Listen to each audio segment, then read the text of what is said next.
네, 질의하실 의원이 계십니까? 네, 장동혁 의원님 질의해 주십시오. 이광철 진술인께 여쭙겠습니다.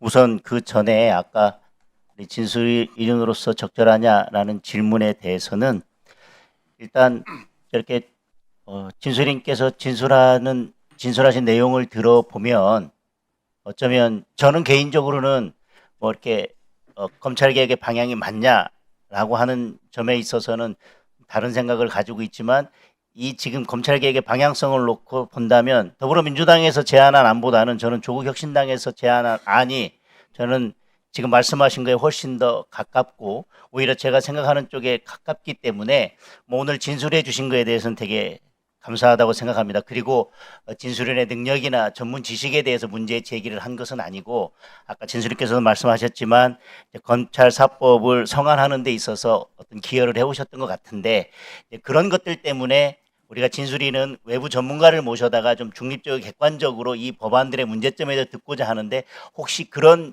지위 때문에 국민들께서 보실 때는 혹시 뭐 이렇게 그 중립적이지 않은 의견을 제시하는 게 아닌가라고 혹시 그렇게 생각되어질 수도 있기 때문에 그 부분에 대한 문제를 제기하고자 했던 것이지 뭐 전문적인 능력이나 전문 지식에 대한 문제를 삼고자 했던 것은 아니라는 말씀을 드리겠습니다. 그래서 아까 저는 지금 검찰개혁의 가장 핵심적인 것 중에 하나가 탈정치화, 탈권력기관화라고 말씀 주셨는데 저는 그거에 대해서 100% 공감합니다. 그렇다면 이 검찰개혁의 방향은 수사와 기소를 분리하든 어떤 방향으로 가든 그것이 지금 시스템보다는 탈정치화라고 하는 것. 권력이 검찰 또는 경찰 이런 수사기관에 정치 권력이 스며들 수 있는 통로를 차단하는 것. 그것이 저는 이 검찰개혁의 핵심 주제가 되어야 된다고 생각합니다. 진수님도 그 부분에 대한 동의하시나요? 기회를 주시면 짤막하게라도 네, 제 네네. 소견을 말씀드리겠습니다. 탈정치화라는 개념이 이 검찰에서 쓰는 것과 그리고 우리가 권력기관 검찰개혁에서 쓰는 부분의 용어가 상반된다는 생각을 여러 차례 합니다. 탈정치화라는 탈권력기관이라는 개념을 검찰은 정치 권력으로부터 독립으로 이렇게 이해하고 거기에 바탕에서 심지어 대통령의 인사권으로부터 독립해야 된다 이렇게 주장을 하고 있는데 그것은 우리 헌법 질서에 맞지 않습니다. 검찰은 행정부에 소속된 공무원이지 법원과 같은 삼권분립에 독립된 기관도 아니거니와 그러한 과정에서 행정부에 소속돼서 행정부 수반 아래에 있는 검찰청의 공무원이 대통령으로부터 독립해서 인사권을 검찰이 행사하게 하겠다? 그것은 탈정치화가 아니고 정치를 넘어서서 선출 권력을 우습게 보는 행태라고 저는 생각하고 있습니다. 예. 그러면 지금 아까 말씀하신 탈정치화라는 건 어떤 의미에서 말씀하신 건가요?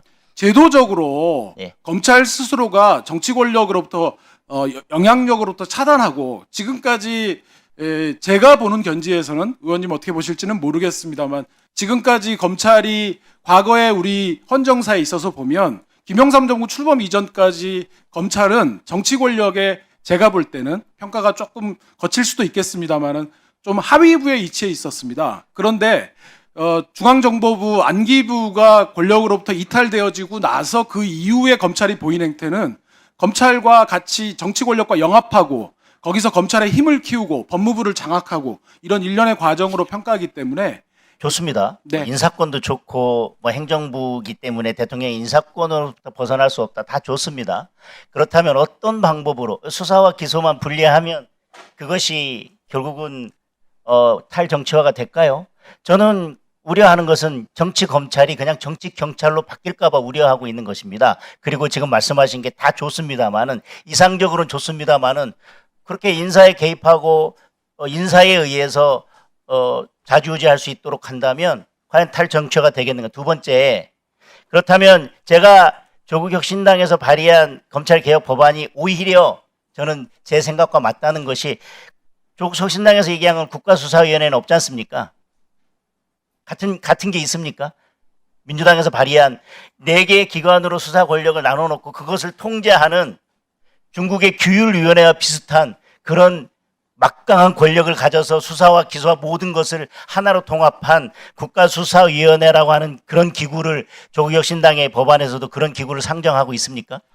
저희 조국혁신당은 작년 8월 29일에 사법을 발의했고 수사위원회 지금 국가수사위원회법은 최근에 민주당에서 발의한 것으로 알고 네네. 있습니다. 그래서 조국혁신당의 법안은 의원님께서 잘 보셨다시피 국가수사위원회 이런 법령은 없고요.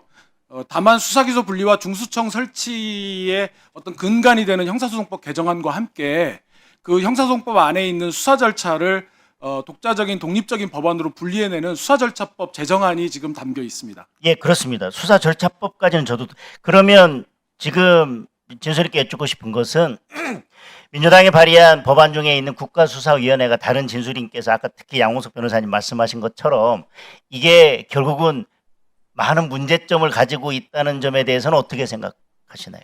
뭐 민주당에서 발의한 법안에 대해서 제가 그것들을 뭐 상세히 검토했다거나 또 그 법안 발의의 어떤 내용들을 제가 좀 뭐 이해할 만한 기회들이 적었기 때문에 이 자리에서 제가 뭐 특히나 이제 조국혁신당의 입장들을 또 의원님들께서 말씀을 주셔서 말하는 기회에 민주당의 법안에 대해서 제가 논평을 하는 것은 적절치 않고 다만 그 부분들이 저희 조국혁신당은 적어도 형사 절차의 기본이 되어지는 가장 기본법인 형사소송법 개정을 통해서 그러한 수사기관 간의 협력과 조율 이런 부분들에 대한 통제가 있는 것이 바람직하다라는 의견을 가지고 있습니다. 입장은 알겠습니다만은 오늘 의원님 사실은 잠시만 제가 잠깐만 개입할게요.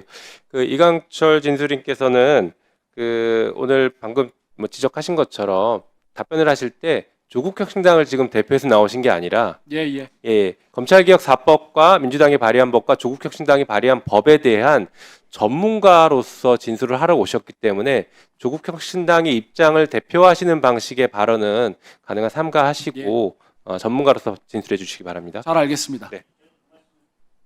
했는데 이제 위원장님께서 말씀 주셨는데 오늘 기본적으로 논의가 되는 물론 같이 논의하지만 이 뼈대가 되는 게 지금 민주당에서 발의한 검찰 개혁 법안인데 거기에는 결국은 국가수사위원회가 가장 중요한 지금 핵심 주제로 되어 있습니다. 근데 그거에 대해서는 객관적인 중립적인 입장에서 진술이 나오셔서 이 민주당 법안에 대해서는 언급할 게 아니다라고 하시면 그래서 아까 진술이로서 저희들이 적절하냐에 대한 문제를 제기한 것입니다.